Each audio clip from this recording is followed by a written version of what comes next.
We had that experience last year, but if we weren't in Omaha, we'd be out recruiting. And so it's one of those deals where, our players are in the same boat. Normally they'd be finishing up their seasons or they'd be going off to summer ball. So a bulk of the time was spent on trying to figure out how we're going to make sure that each individual guy is on a plan based upon what's around them. Are there local leagues that they can drive to, or are they comfortable going to a league that may go on? When is that league going to start? Working back from it. It's just trying to get around each individual guy and seeing what does their future hold for the next 2 months, or is this the time where we can back off to start building up for the fall? It's just been most of the time spent on just talking with the guys and making sure that what they need is taken care of, and then trying to plan out how we go from here. Well, and sometimes it changes, not just weekly, not just daily. I talked to a pro guy that said that in the morning about 10 o'clock, he got a note from the manager saying, okay, be ready to go June 10th, spring training in Florida. And about 3:30 that afternoon, he said, put that last plan on hold. Right. It's, each day brings a new restriction lifted. It brings a new league that may be starting.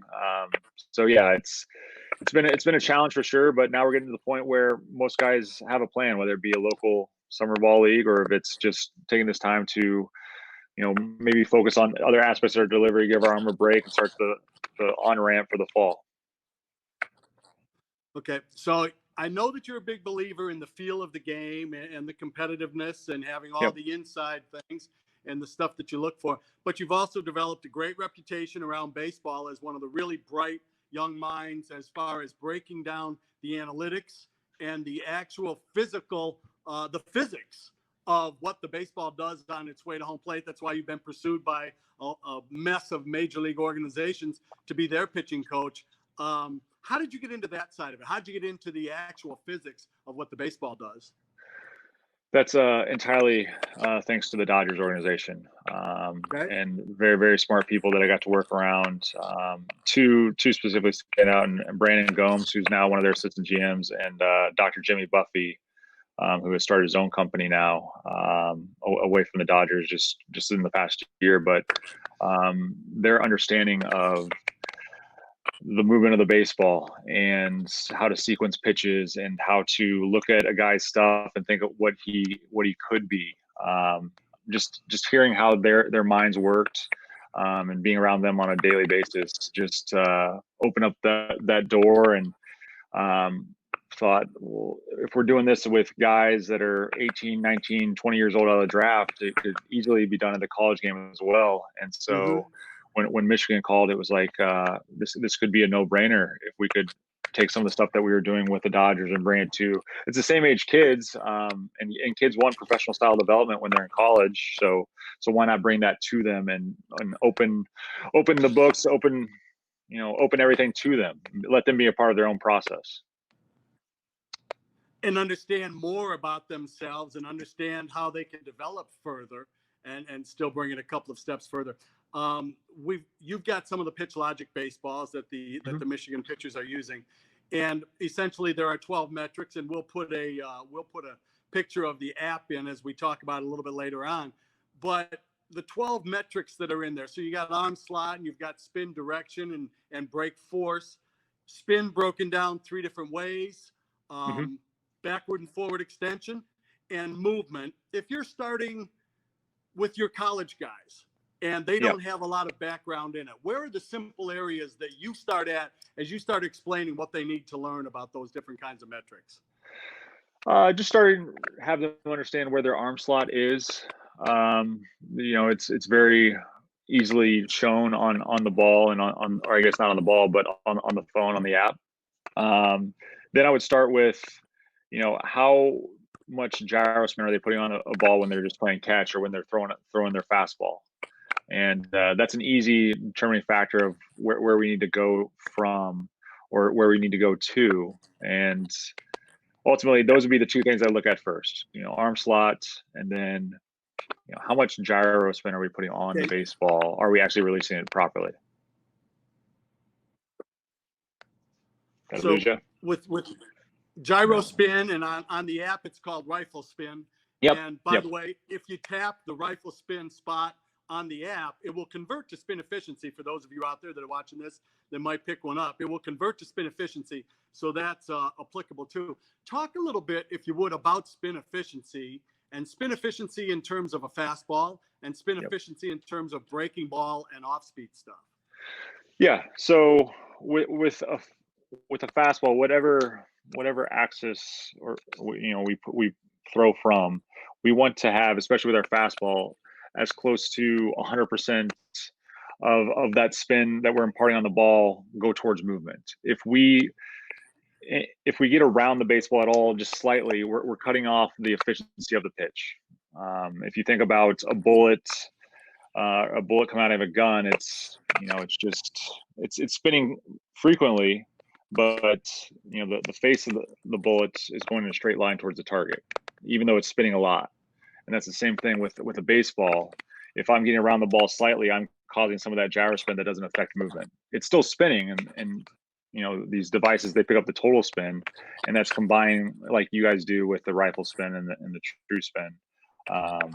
But yeah, that's ultimately, we want as much spin efficiency towards movement on the ball with our fastball, which is ultimately the pitch that moves the most. If you look at the total break. Mm-hmm. Mm-hmm. With breaking balls, a lot of the time we're not going to get to true 100% spin efficiency, because we're gonna pronate as we release, and we're not going to get as much or all of it towards the movement of the ball. But a curveball, the more spin efficient. So it's the exact opposite kind of spin. It's top spin instead of backspin on a fastball. So you can get that one a little more spin efficient than the slider, which is going to be you're getting a lot of that gyro spin component to it. And so there are varying kinds of sliders out there. That's the pitch it varies the most in terms of, you could still have a quality one at 0 spin efficiency, or you could have a quality slider at 40. It just depends on, let's not look at that pitch in a vacuum. How does that pitch compare to his fastball? Well, and also, how do you most effectively and efficiently control it, get it over, and how does the hitter see it, and what are you getting outs with? I do these broadcasts, and they tell me that this guy's fastball, curveball change, and I watch them, and I say, it's not really what I would call a curveball, but you kind of go towards breaking ball. I throw them in that general basket with a lot of finding out what you do best, what feels most comfortable, and how most efficiently you can get a hitter out. Right. No question. At the end of the day, we could have the best stuff, but if it's not over the plate, then it doesn't matter. Well, not all of us can have the best stuff. Some of us got away with a lot less. I've got a bubblegum card out there, and they rated 4 pitches for me, and 3 were average, and 1 was below average. Hey, 3 average pitches. That's an average pitcher. It all works out. It all works out. So that's where you start with younger guys. I was talking with somebody the other day too, and it was a guy that coached a 14U team. And he said, well, why do my guys need it at that age? And I said, well, first of all, to start finding out what they've got, getting a baseline so that they know what they've got going forward, and they'll learn more about it as they progress. But also as you're going towards that recruiting age, and 14 is a recruiting age now. Yep. That's what they're going to be learning in college. That is what they're going to be learning in college. Yeah, if the college is opening up that information to them, I think, it's definitely something they'll be learning in college. But, I think the ability to stay behind and throw a true ball, no matter what position you play, no matter what age you are, I think that's important to understand how to stay behind the baseball. Well, it's funny, too. And when I first started working for F5, I said it amazes me because the changes that we need to make is the key, because you see the information and that's great, but imparting to a young person how to make the change in order to make themselves more efficient and effective is really the key. And I said what it really comes down to is get behind the baseball, which is what we've been saying for 150 years in the game of baseball. Yeah, so get behind the baseball. That guy that's cool. What's that?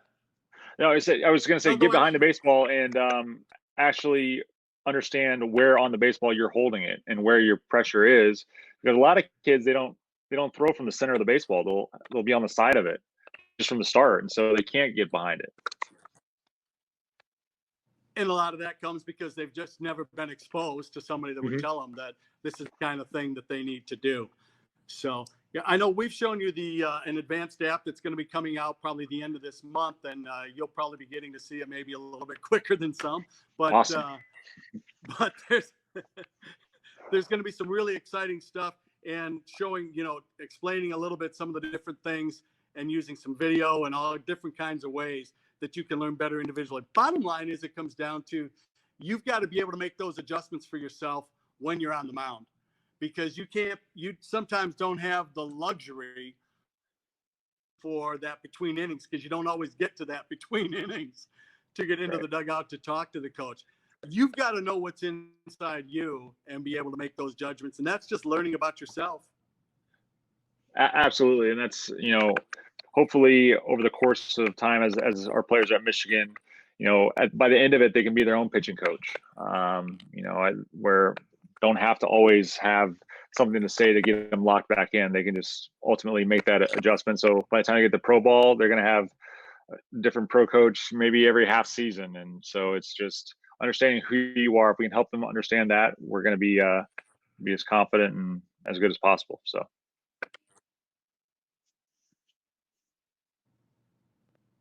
Am I losing you? Well, I know I've talked to some pitching coaches. And they're awfully proud of the guys that they've trained and developed. But they also are just as proud when those guys go on to become high school coaches and college coaches and professional coaches. And I know you're going to have a bunch of those in your stable. As years go on, you're just a pup right now, though. So you've got a ways before all that starts to happen. No, I appreciate it. Yes, it's a different deal being 34, and the guys aren't really that you've worked with. I don't have that Rolodex just yet, and so it's hopefully you can be judged in 20 years from now.